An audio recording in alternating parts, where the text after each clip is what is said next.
ये 3 traits collectively जिन लोगों में पाए जाते हैं, they are highly likely to cheat as opposed to those people जिनमें ये ट्रेट्स नहीं होते हैं। ट्रेट है साइकोपैथी। एंड व्हेन आई से साइकोपैथ, आपके दिमाग में आता होगा यू मूवी का lead character, but in personality psychology psychopathy doesn't mean the criminal type. ये वो लोग होते हैं जो इमोशनली बहुत कोल्ड होते हैं, जिनको दूसरों के दर्द से, दूसरों की तकलीफ से उतना कुछ खास फर्क नहीं पड़ता।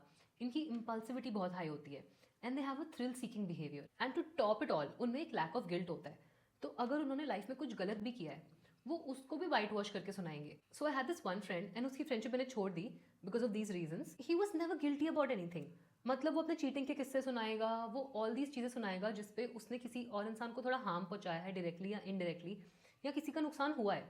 And he would just say it like it's a fact.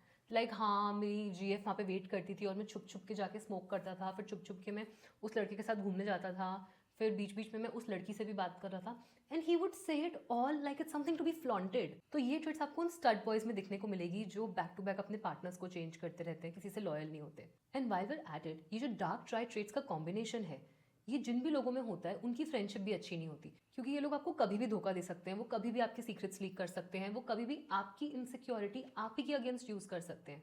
For example, आप बहुत ही वल्नरेबल होकर किसी से शेयर कर रहे हो कि dude this is an issue I am facing in my life, they can suddenly turn around and से कि यार मेरी लाइफ में तो ये चीज़ बहुत ही अच्छी है। फॉर एग्जाम्पल, आपके साथ कुछ फैमिली इशू हो रहा है और आप उनको बता रहे हो कि यार मेरी लाइफ में ना this is a issue I am facing with my dad, मेरे पापा ऐसे हैं, मेरे पापा वैसे हैं। 2-3 दिन के बाद अपनी सुपीरियोरिटी में वो बस ये बताने लगेंगे आपको कि how their father is the best father in the world, how they had the best parenting, how they had everything in their life. Even if वो सच नहीं हो, तो they always want to one up you. या फिर अगर आप अमीर हो और they are little middle class, then they will also shame you for that. मतलब वो हर चीज़ में डिफरेंट बनने की कोशिश करेंगे, हर चीज़ में एक सुपीरियोरिटी दिखेगी आपको। तो ये जो बहुत सारी रिलेटेड ट्रेट्स हैं, ये अगर एक इंसान में होती है, then these are called as dark triad traits. और यूजुअली ये कॉम्बिनेशन में मिलता है लोगों में। अब आते हैं हमारे नेक्स्ट पॉइंट पे, ये है